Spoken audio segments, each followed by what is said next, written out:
Okay, ladies and gentlemen, we're going to finish the book, Harry Potter and the Sorcerer's Stone. We are finishing the last chapter, which is called The Man with Two Faces. It is chapter 17. Here we go. Quirrell, said Snape. Professor Snape, Harry. Yes, him. Quirrell said he hates me because he hated my father. Is that true? Well, they did rather detest each other, not unlike yourself and Mr. Malfoy. And then your father did something Snape could never forgive. What? He saved his life. What? Yes, said Dumbledore dreamily. Funny the way people's minds work, isn't it? Professor Snape couldn't bear being in your father's debt. I do believe he worked so hard to protect you this year because he felt that would make him and your father quits. Then he could go back to hating your father's memory in peace. Harry tried to understand this, but it made his head pound, so he stopped. And sir, there's one more thing. Just the one? How did I get the stone out of the mirror?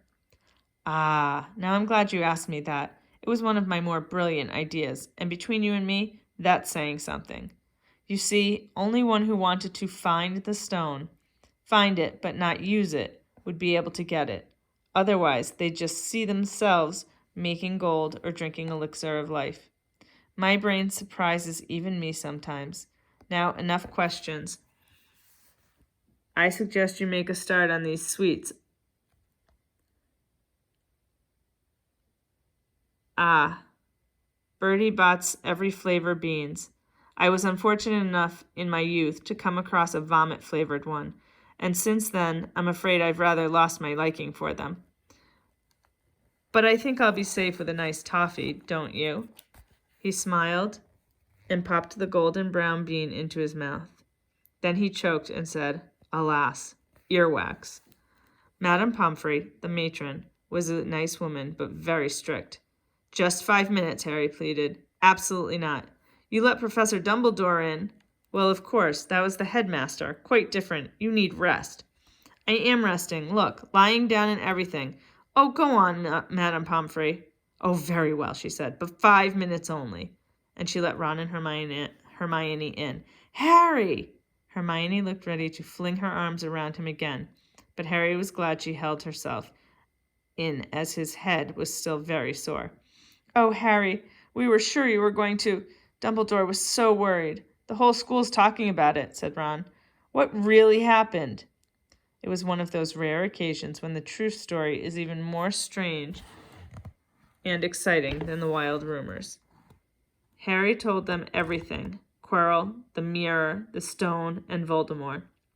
Ron and Hermione were a very good audience. They gasped in all the right places, and when Harry told them what was under Quirrell's turban, Hermione screamed out loud. So the stone's gone, said Ron finally. Flamel's just going to die? That's what I said, but Dumbledore thinks that... What was it? To the well-organized mind, death is but the next great adventure? I always said he was off his rocker, said Ron, looking quite impressed at how mad his hero was. So, what happened to you two? Said Harry. Well, I got back all right, said Hermione. I brought Ron round. That took a while, and we were dashing up to the Owlery to contact Dumbledore when we met him in the entrance hall. He already knew. He just said, Harry's gone after him, hasn't he? And hurtled off to the 3rd floor. Do you think he meant you to do it? Said Ron, sending you your father's cloak and everything. Well, Hermione exploded, if he did, I mean to say, that's terrible. You could have been killed. No, it isn't, said Harry thoughtfully. He's a funny man, Dumbledore. I think he sort of wanted to give me a chance. I think he knows more or less everything that goes on here, you know. I reckon he had a pretty good idea we were going to try, and instead of stopping us, he just taught us enough to help. I don't think it was an accident he let me find out how the mirror worked. It's almost like he thought I had the right to face Voldemort if I could. Yeah, Dumbledore's barking all right, said Ron proudly. Listen, you've got to be up for the end-of-year feast tomorrow. The points are all in, and Slytherin won, of course. You missed the last Quidditch match. We were steamrolled by Ravenclaw without you. But the food'll be good. At that moment, Madame Pomfrey bustled over. You've had nearly 15 minutes. Now out, she said firmly. After a good night's sleep, Harry felt nearly back to normal. I want to go to the feast, he told Madame Pomfrey as she straightened his many sweet boxes. I can, can't I? Professor Dumbledore says you are to be allowed to go, she said sniffily, as though in her opinion Professor Dumbledore didn't realize how risky feasts could be. And you have another visitor. Oh, good, said Harry. Who is it? Hagrid sidled through the door as he spoke. As usual, when he was indoors, Hagrid looked too big to be allowed.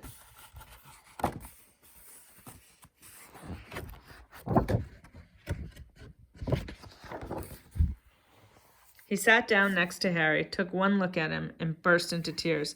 It's all my ruddy fault, he sobbed, his face in his hands. I told the evil Git how to get past Fluffy. I told him. It was the only thing he didn't know, and I told him. You could have died. All for a dragon egg. I'll never drink again. I should be chucked out and made to live as a muggle. Hagrid, said Harry, shocked to see Hagrid shaking with grief and remorse, great tears leaking down into his beard. Hagrid, he'd have found out somehow. This is Voldemort we're talking about. He'd have found out even if you hadn't told him. You could have died, sobbed Hagrid. And don't say the name. Voldemort, Harry bellowed, and Hagrid was so shocked he stopped crying. I've met him, and I'm calling him by his name. Please cheer up, Hagrid. We saved the stone. It's gone. He can't use it. Have a chocolate frog. I've got loads. Hagrid wiped his nose on the back of his hand and said, That reminds me. I've got you a present. It's not a stoat sandwich, is it? Said Harry anxiously, and at last Hagrid gave a weak chuckle. Nah. Dumbledore gave me the day off yesterday to fix it. Of course, he should have sacked me instead. Anyway, got you this. It seemed to be a handsome leather-covered book. Harry opened it cautiously. It was full of wizard photographs. Smiling and waving at him from every page were his mother and father. Sent owls off to your parents' old school friends asking for photos. Knew you didn't have any. Do you like it? Harry couldn't speak, but Hagrid understood. Harry made his way down to the end-of-year feast alone that night. He had been held up by Madame Pomfrey's fussing about, insisting on giving him one last checkup. So the great hall was already full. It was decked out in the Slytherin colors of green and silver to celebrate Slytherin's winning the House Cup for the 7th year in a row. A huge banner showing the Slytherin serpent covered the wall behind the high table. When Harry walked in, there was a sudden hush, and then everybody started talking loudly at once. He slipped into a seat between Ron and Hermione at the Gryffindor table and tried to ignore the fact that people were standing up to look at him. Fortunately, Dumbledore arrived moments later. The babble died down. Another year gone, Dumbledore said cheerfully, and I must trouble you with an old man's wheezing waffle before we sink our teeth into our delicious feast. What a year it has been. Hopefully your heads are all a little fuller than they were. You have the whole summer ahead to get them nice and empty before next year starts. Now, as I understand it, the House Cup here needs awarding, and the points stand thus. In 4th place, Gryffindor with 312 points. In 3rd, Hufflepuff with 352. Ravenclaw have 426, and Slytherin 472. A storm of cheering and stamping broke out from the Slytherin table. Harry could see Draco Malfoy banging his goblet on the table. It was a sickening sight. Yes, well done, Slytherin, said Dumbledore. However, recent events must be taken into account. The room went very still. The Slytherin smiles faded a little. Ahem, said Dumbledore. I have a few last-minute points to dish out. Let me see. Yes. First, to Mr. Ronald Weasley. Ron went purple in the face. He looked like a radish with a bad sunburn. For the best-played game of chess Hogwarts has seen in many years, I award Gryffindor House 50 points. Gryffindor cheers nearly raised the bewitched ceiling. The stars overhead seemed to quiver. Percy could be heard telling the other prefects, My brother, my youngest brother, got past McGonagall's giant chess set. At last there was silence again. Second, to Miss Hermione Granger for the use of cool logic in the face of fire. I award Gryffindor House 50 points. Hermione buried her face in her arms. Harry strongly suspected she had burst into tears. Gryffindors up and down the table were beside themselves. They were 100 points up. Third, to Mr. Harry Potter, said Dumbledore. The room went deadly quiet. For pure nerve and outstanding courage, I award Gryffindor House 60 points. The din was deafening. Those who could add up while yelling themselves hoarse knew that Gryffindor now had 472 points, exactly the same as Slytherin. They had drawn for the House Cup. If only Dumbledore had given Harry just one more point. Dumbledore raised his hand. The room gradually fell silent. There are all kinds of courage, said Dumbledore, smiling. It takes a great deal of bravery to stand up to our enemies, but just as much to stand up to our friends. I therefore award 10 points to Mr. Neville Longbottom. Someone standing outside the great hall might well have thought some sort of explosion had taken place. So loud was the noise that erupted from the Gryffindor table. Harry, Ron, and Hermione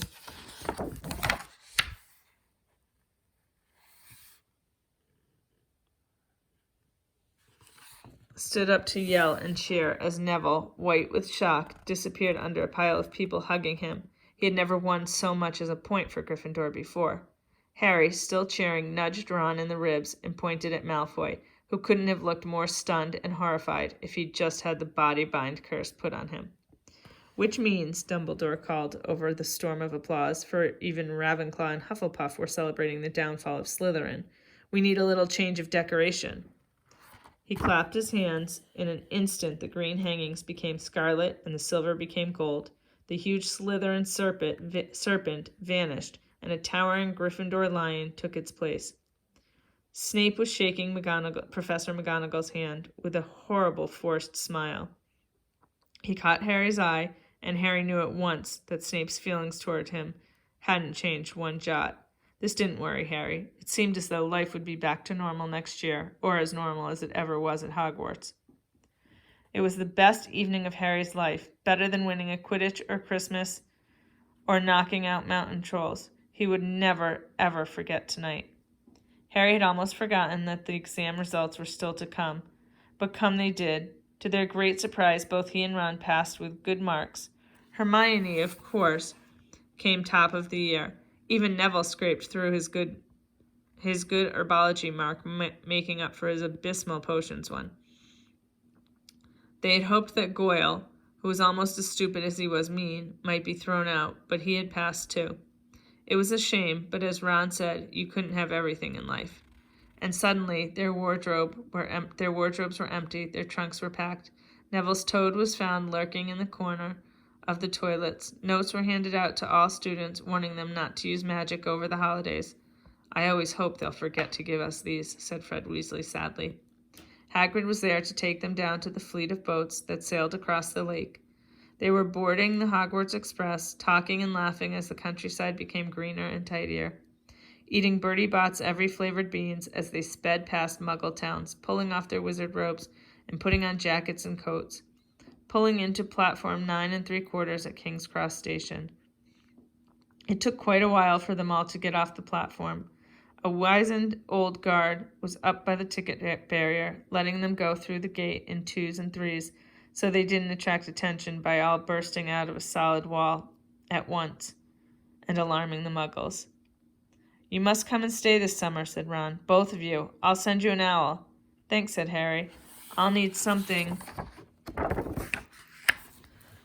to look forward to. People jostled them as they moved forwards towards the gateway back to the Muggle world. Some of them called, Bye, Harry. See ya, Potter. Still famous, said Ron, grinning at him. Not where I'm going, I promise you, said Harry. He, Ron, and Hermione passed through the gateway together. There he is, Mom. There he is, look. It was Ginny Weasley, Ron's younger sister, but she wasn't pointing at Ron. Harry Potter, she squealed. Look, Mom, I can see. Be quiet, Ginny, and it's rude to point. Mrs. Weasley smiled down at them. Busy year, she said. Very, said Harry. Thanks for the fudge and the jumper, Mrs. Weasley. Oh, it was nothing, dear. Ready, are you? It was Uncle Vernon, still purple-faced, still mustached, still looking furious at the nerve of Harry carrying an owl in a cage in a station full of ordinary people. Behind him stood Aunt Petunia and Dudley, looking terrified at the very sight of Harry. "You must be Harry's family," said Mrs. Weasley. "In her manner of speaking," said Uncle Vernon. "Hurry up, boy. We haven't got all day." He walked away. Harry hung back for a last word with Ron and Hermione. "See you over the summer, then?" "Hope you have a good holiday," said Hermione, looking uncertainly after Uncle Vernon, shocked that anyone could be so unpleasant. "Oh, I will," said Harry, and they were surprised at the grin that was spreading over his face. "They don't know we're not allowed to use magic at home. I'm going to have a lot of fun with Dudley this summer." And that is the end of Harry Potter and the Sorcerer's Stone. I hope you enjoyed it as much as I did, and I will talk to you soon.